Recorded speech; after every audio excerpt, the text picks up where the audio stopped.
Assalamualaikum. My name is Nur Farus Tabita Abdul Aziz. My matric number 305378.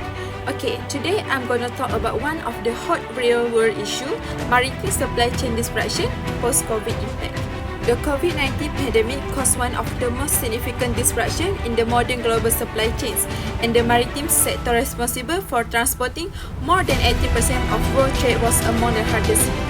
Even after the pandemic, the maritime supply chain continued to experience several instability. The post-COVID period revealed how fragile and interconnected maritime logistics truly are, such as delays, congestion, labor shortage, and regulatory change created ripple effects across global trade. First, the key factors causing the disruption. One of the primary factors behind the supply chain disruption was port congestion. Major hubs such as Los Angeles, Shanghai, and Singapore faced unprecedented vessel backlogs due to increased cargo volume and strict health protocols. This congestion created long waiting times, which slowed down the movement of goods across continents. Another significant factor was the global shortage of shipping containers. During the pandemic, containers accumulated in Europe and North America, while Asian manufacturers who rely heavily on container availability faced critical shortage. This imbalance contributed to longer lead times and skyrocketing freight rates. In addition, labor shortage severely affected port operations and shipping activities. Many port workers, truck drivers, and seafarers were unable to work due to lockdowns, quarantine requirements, or illness. The shortage of manpower created bottlenecks at every stage of the logistic chain.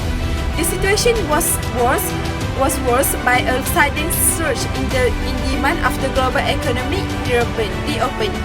Consumers increased their spending on electronic, household goods, and raw materials, putting immense pressure on shipping capacity. Next, impact on business operation, workforce, and environment. Alright, the consequences of maritime supply chain disruption were far-reaching. From a business perspective, companies experienced a dramatic rise in transportation costs. Delayed shipments also created inventory shortage, affecting production schedules and customer satisfaction. Operationally, shipping lines struggled to maintain reliable schedules. Vessels spent extended periods waiting outside ports, which increased fuel consumption and disrupted route planning. The lack of container availability means some ships sail below capacity, reducing efficiency for the maritime workforce.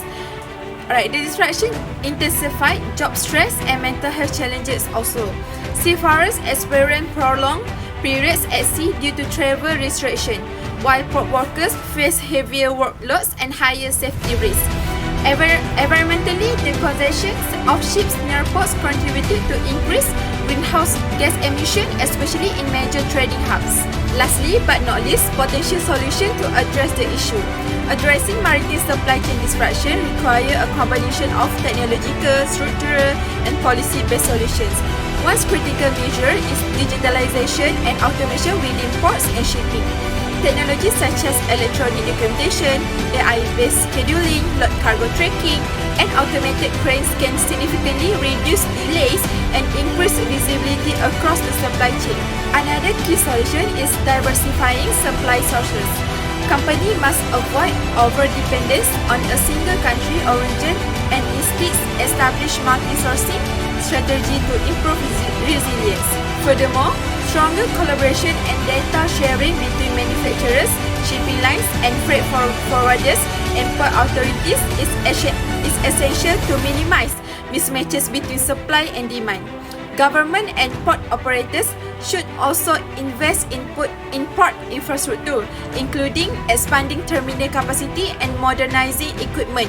Lastly, workforce resilience must be strengthened through better training, improved health protection, and more flexible crew change policies to ensure the well-being of seafarers and port employees. Lastly, lesson learned. This case evaluation has helped me understand how vulnerable and complex the maritime supply chain truly is. One of the most important lessons I gained is that global supply chains are only as strong as their weakest link. A small disruption in one part of the world can create global consequences.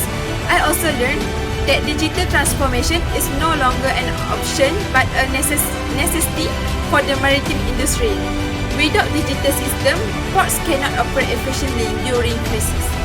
Additionally, the disruption highlighted the importance of international cooperation. Maritime logistics cannot function effectively if countries impose conflicting rules or fail to coordinate during emergencies.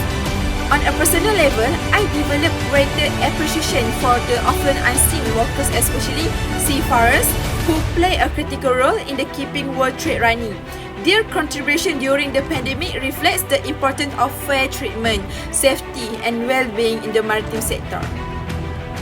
The conclusion, the post-COVID maritime supply chain disruption demonstrates the fragility of global trade while exposing critical shipping lines and workforce systems.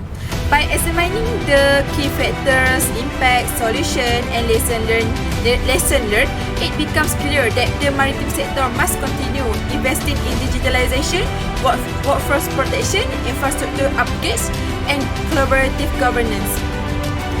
Strengthening these areas will not only improve resilience against future disruption, but also ensure that global supply chains remain efficient, sustainable, and adaptable in a rapidly changing world.